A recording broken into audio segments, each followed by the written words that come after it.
വയറിൽ ഭയങ്കര ഗ്യാസാണ് ഡോക്ടറെ. എന്താന്നറിയില്ല, ചില ഭക്ഷണങ്ങൾ എനിക്കിങ്ങനെ കഴിച്ചാൽ ശരിയാവുന്നില്ല. ഏത് ഭക്ഷണം കഴിച്ചാലും ചിലപ്പോൾ ഈ പ്രശ്നം വരുന്നുണ്ട്. ഭയങ്കര ഗ്യാസാണ്. ഇങ്ങനെ വയറൊക്കെ ഇങ്ങനെ മുട്ടിത്തെറിക്കുന്ന പോലെ ഇങ്ങനെ മുട്ടി നിൽക്കുകയാണ്. ചിലപ്പം ഭയങ്കരമായിട്ട് അങ്ങോട്ട് ഊത്ത് പോകുന്ന പറയാം. ഭയങ്കര ഡയറി ആയിട്ടാണ് ഫീൽ ചെയ്യുന്നത്. അതുകൊണ്ട് പിടുത്തം കിട്ടാത്ത പോലെയാണ്. എന്നാലോ ചില നേരം ഭയങ്കര വയറുറച്ചിട്ട് ഇതിങ്ങനെ മാറി മാറി ഞാൻ എന്തിനാ മരുന്ന് കഴിക്കാന്ന് അറിയാത്തൊരവസ്ഥയിലാണ് ഇപ്പം നിൽക്കുന്നത്. ശരിക്കും നിസ്സഹായതയിലാണ് ഞാൻ നിൽക്കുന്നത് എന്ന് പറഞ്ഞ് ഒരുപാട് പേഷ്യൻസ് നമ്മളെടുത്ത് വന്നിട്ടുണ്ട്. അതായത് എങ്ങനെ നോക്കിക്കഴിഞ്ഞാലും ചില ഭക്ഷണങ്ങൾ ഒഴിവാക്കിയാലും ഒഴിവാക്കിയില്ലെങ്കിലും ഒക്കെ ഇതേ അവസ്ഥയിലാണ്. അപ്പോൾ ഇതിൽ പറയാനുള്ളത്, ചിലപ്പോൾ ഇത് നിങ്ങളുടെ ഫുഡിൻ്റെ മാത്രം പ്രശ്നമായിരിക്കണം എന്നില്ല. ഇതിൽ പല കാരണങ്ങളുണ്ട്. അതായത് ചിലപ്പോൾ ഇത് നിങ്ങളുടെ ഗട്ടിൽ, അതായത് നിങ്ങളുടെ വയറിലുള്ള ചീത്ത ബാക്ടീരിയ കൂടിയതിൻ്റെ കാരണത്താലും ഇത്തരം ബുദ്ധിമുട്ടുകൾ വരാറുണ്ട്. അപ്പം എന്തുകൊണ്ടാണ്, അല്ലെങ്കിൽ ഇങ്ങനെ നിങ്ങളുടെ വയറിലെ ബാക്ടീരിയയിൽ ഇത്തരം ചീത്ത ബാക്ടീരിയാസ് കൂടുതലുണ്ടോ, ഉണ്ടെങ്കിൽ നിങ്ങളുടെ ബോഡി എന്തൊക്കെ മാർഗങ്ങളിലാണ് അത് നിങ്ങൾക്ക് കാണിച്ചു തരുന്നത്, അല്ലെങ്കിൽ അങ്ങനെ കാണിച്ചു തന്നിട്ടുണ്ടെങ്കിൽ എന്താണ് നിങ്ങൾ ചെയ്യേണ്ടത്, എങ്ങനെ ചെയ്തു കഴിഞ്ഞാലാണ് നിങ്ങളുടെ ഗട്ടിൻ്റെ ഹെൽത്ത് അല്ലെങ്കിൽ നിങ്ങളുടെ വയറിൻ്റെ ഹെൽത്ത് പഴയതുപോലെ നല്ല രീതിയിൽ സംരക്ഷിക്കാൻ പറ്റും എന്നുള്ള കാര്യങ്ങളാണ് നമ്മൾ ഇന്നത്തെ വീഡിയോയിൽ ഡീറ്റെയിൽ ആയിട്ട് ഡിസ്കസ് ചെയ്യുന്നത്. ഞാൻ ഡോക്ടർ ഹിബ അബ്ദുൽ മജീദ്, ഡോക്ടർ ഹിബ സരോവിയ, പെരിന്തൽമണ്ണ, മലപ്പുറം ജില്ല.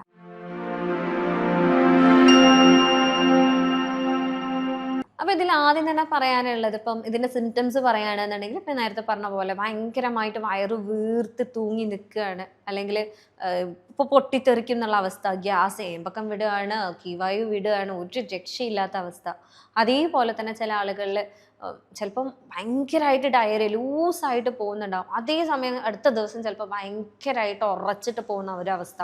ഇതിന് ഏതിനാ മരുന്ന് കുടിക്കുക, വയറ് ഉറക്കുന്നതിനാണോ വയറ് ലൂസായി പോകുന്നതിനാണോ എന്നറിയാത്തൊരവസ്ഥ.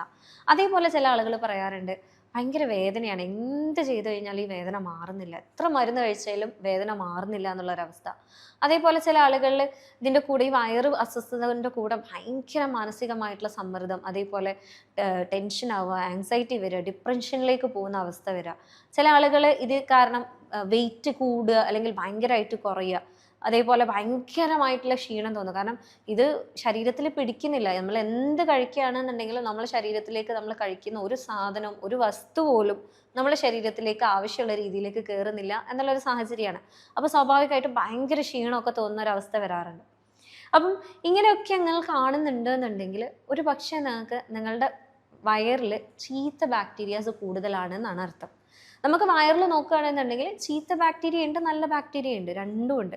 പക്ഷേ ഈ പറയുന്ന കേസ് എന്ന് പറയുന്നത് ഈ നല്ല ബാക്ടീരിയാസ് കുറഞ്ഞ് ചീത്ത ബാക്ടീരിയാസ് കൂടുന്ന ഒരു സാഹചര്യം വരുമ്പോഴാണ് ഇത്തരം ബുദ്ധിമുട്ടുകളൊക്കെ കാണുന്നത്. അപ്പോൾ ഇതിൽ പ്രത്യേകം പറയാനുള്ളത്, ചില ആളുകൾക്ക് ഇത് നമ്മളെ സ്കിന്നിലേക്ക് അടക്കം എടുക്കാറുണ്ട്. അതായത് ഇപ്പോൾ വയറിലെ ഈ ഒരു പ്രശ്നം എന്ന് പറയുന്നത്, ഈ ചീത്ത ബാക്ടീരിയ കൂടുമ്പം അത് പല രീതിയിലുള്ള ടോക്സിൻസ് ഉണ്ടാക്കുന്നുണ്ട്, പല രീതിയിലുള്ള ഹാനികരമായിട്ടുള്ള വസ്തുക്കൾ ഉണ്ടാക്കുന്നുണ്ട്. അത് ഡയറക്റ്റ് ബ്ലഡിലേക്ക് വിടുന്നുണ്ട്.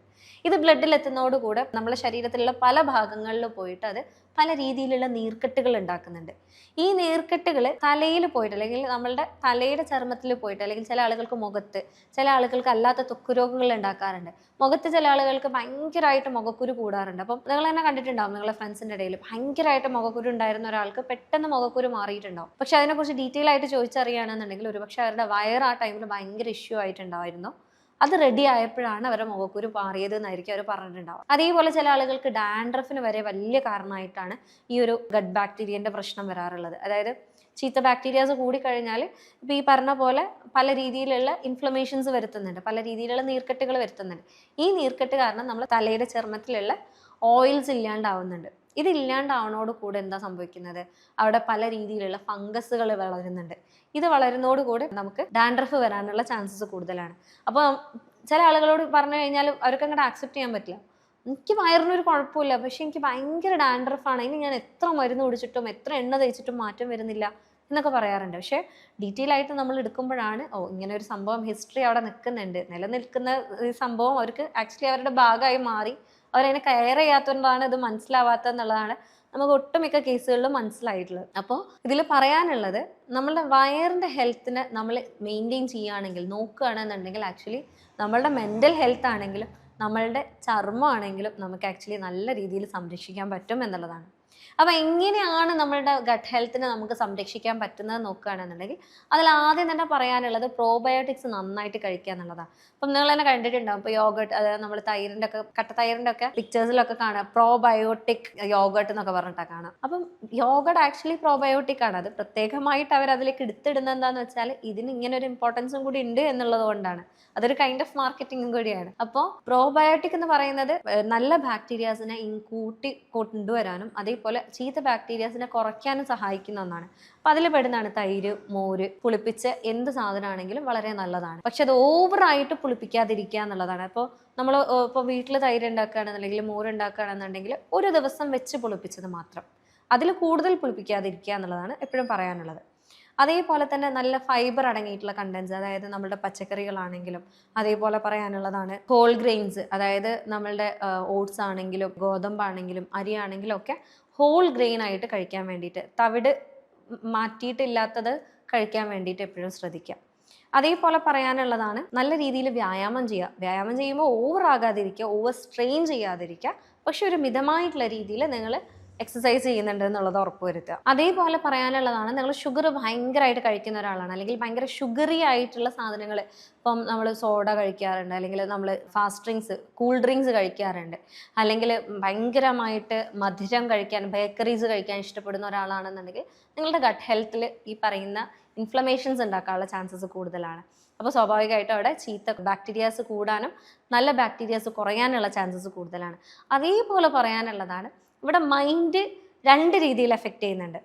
മൈൻഡ് എഫക്റ്റ് ചെയ്താൽ വയർ എഫക്റ്റ് ആവും, വയർ എഫക്റ്റ് ചെയ്താൽ മൈൻഡും എഫക്റ്റ് ആവും. അപ്പോൾ നിങ്ങൾ നല്ല സ്ട്രെസ്സിൽ ജീവിക്കുന്ന ഒരാളാണെന്നുണ്ടെങ്കിൽ ആ സ്ട്രെസ്സിനെ മാനേജ് ചെയ്യാനുള്ള എന്തെങ്കിലും ഒരു മാർഗ്ഗം നിങ്ങൾ ചെയ്തേ പറ്റും. അതിന് നിങ്ങൾക്ക് ഒന്നെങ്കിൽ മെഡിറ്റേഷൻ, അല്ലെങ്കിൽ അത് മാനേജ് ചെയ്യാൻ പറ്റുന്ന രീതിയിലേക്കുള്ള കാര്യങ്ങൾ നിങ്ങൾ ചെയ്യുക. ചിലർക്കത് ജേർണലിംഗ് ആവാം, ചിലർക്കത് വേറൊരാളോട് പറയുന്നതാവാം, ചിലർക്കത് കൗൺസിലിംഗ് തന്നെ അത്യാവശ്യം വരുന്ന, തെറാപ്പീസ് അത്യാവശ്യം വരുന്ന ആളുകളുണ്ട്. അപ്പോൾ എങ്ങനെയാണോ നിങ്ങളുടെ സ്ട്രെസ് മാനേജ് ചെയ്യാൻ പറ്റുന്നത് ആ രീതിയിലേക്കുള്ള കാര്യങ്ങൾ നിങ്ങൾ നോക്കുന്നുണ്ടെന്ന് ശ്രദ്ധിക്കുക. അപ്പോൾ ഇങ്ങനെയൊക്കെ ചെയ്തിട്ട് നമുക്ക് മാറ്റില്ല എന്നാണെങ്കിൽ ആക്ച്വലി അവിടെ മെഡിസിൻസിൻ്റെ ആവശ്യമുണ്ട്. കാരണം ചില കേസുകളിൽ അത് ഭയങ്കരമായിട്ട് കൂടി, ചില ആളുകൾക്ക് IBS പോലുള്ള രോഗങ്ങളൊക്കെ, അതായത് ഭയങ്കര ഇറിറ്റബിൾ ബവൽ ഡിസോർഡേഴ്സിലേക്കൊക്കെ പോകാനുള്ള ചാൻസസ് കൂടുതലാണ്. അപ്പം നിങ്ങൾക്കത് പിടുത്തം കിട്ടുന്നില്ല, ഇത് എൻ്റെ ബോഡിനെ ഭയങ്കരമായിട്ട് വീക്ക് ആക്കുന്നുണ്ട്, അല്ലെങ്കിൽ എനിക്ക് തീരെ പറ്റുന്നില്ല എന്ന് തോന്നുന്ന ഒരു സാഹചര്യമാണെന്നുണ്ടെങ്കിൽ ഈ പറയുന്ന കാര്യങ്ങളെല്ലാം ചെയ്തിട്ട് നിങ്ങൾക്ക് മാറ്റില്ല എന്നാണെങ്കിൽ എന്തായാലും നമ്മൾ ട്രീറ്റ്മെൻറ്റ് തരുന്നതാണ്. കാരണം ഞാൻ കണ്ടിട്ടുള്ള ഇതിൽ ഏകദേശം ഒരു 50% 55% ആളുകൾക്ക് മൈൻഡാണ്. മൈൻഡ് എപ്പോഴാണോ ട്രീറ്റ് ചെയ്ത് റെഡിയാക്കിയിട്ടുള്ളത് അതിൻ്റെ കൂടെ അവരുടെ ഡയറ്റും കൂടെ റെഡിയാക്കിയിട്ടുണ്ട് എന്നുണ്ടെങ്കിൽ ഒരു 90 to 95% പിന്നീട് അത് റിട്ടേൺ ചെയ്യാതെ തന്നെ നമുക്ക് കൊണ്ടുപോകാൻ പറ്റിയിട്ടുണ്ട്. അപ്പോൾ കൂടുതൽ അറിയാൻ ആഗ്രഹിക്കുന്നുണ്ട് എന്നുണ്ടെങ്കിൽ നിങ്ങൾക്ക് ഞങ്ങളെ കോൺടാക്ട് ചെയ്യാവുന്നതാണ്. ഞാൻ ഡോക്ടർ ഹിബ അബ്ദുൽ മജീദ്, ഡോക്ടർ ഹിബ സറൂവിയ, പെരിന്തൽമണ്ണ, മലപ്പുറം ജില്ല.